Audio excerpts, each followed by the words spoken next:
Helen was privately slightly bemused by her 3-year-old daughter's devotion to a surly teenage half-sister. Alice had the sort of grudge against humanity that made Pol Pot seem positively benevolent. And worse, since she started dating Larry, there was more than a faint whiff of booze around her.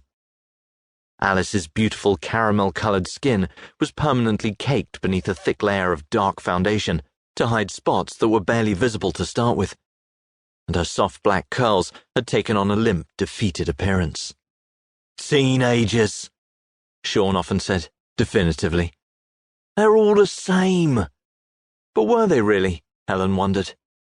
She lifted Frankie out of the bath, with the towel twisted in front of her body to form a tight handle, so she could lift her without touching her, a favourite game. She giggled again as Helen set her down on the bath mat and hugged her wet body close.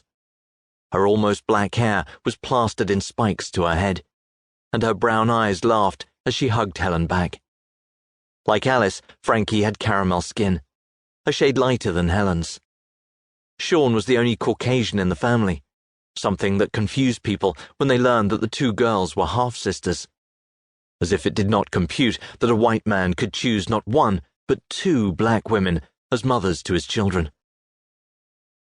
For a second, Helen thought of those 2 other sets of parents, both within 3 miles of their own house, who no longer heard their babies giggle, could no longer feel their dense, fragrant warmth in their arms.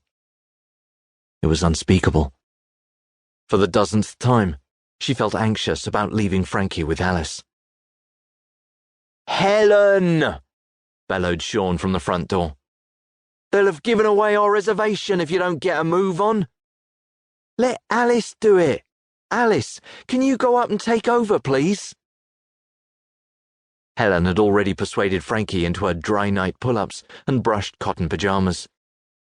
She was rubbing her daughter's hair dry and helping her clean her tiny teeth by the time Alice finally dragged herself away from her beloved iPad and the endless supply of humorous YouTube videos and old episodes of The Big Bang Theory, which was all she ever seemed to watch. Frankie's face lit up when she saw her big sister. "Allie, you read my story, yeah? All right, Trouble. Come on, let's go and choose a book. Only one, mind, and no fuss when it's finished." Frankie wriggled off Helen's lap and dragged Alice away towards her room. "Alice," Helen called, unbuttoning her shirt to change it for a dry one. "If you let the cat out the back door, make sure you lock it again straight away. I know, Helen. Chill out. I'm not stupid. We won't be back late, no later than about 10:30 anyway. Have you got revision to do?" "Nah. Only drama left, and I don't need to revise for that. It's a practical. Call us if anything at all doesn't, seem right." It sounded crazy. Alice had babysat loads of times in the past year or 2, but it was only in the past month that 2 small children had been abducted in the area. Alice rolled her eyes to indicate that she held the same opinion, that it did sound crazy.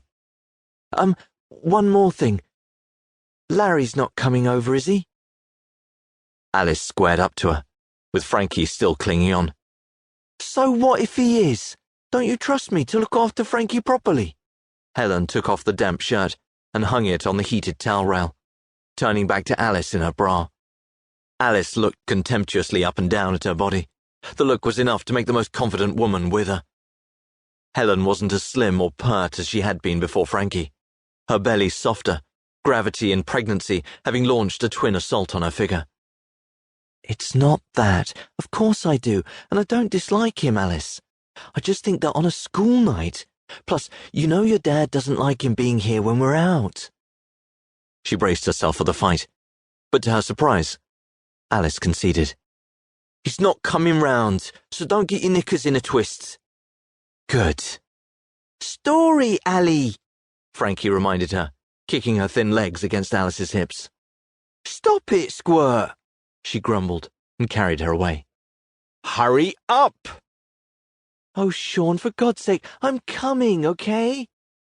Just as soon as she'd kissed Frankie good night.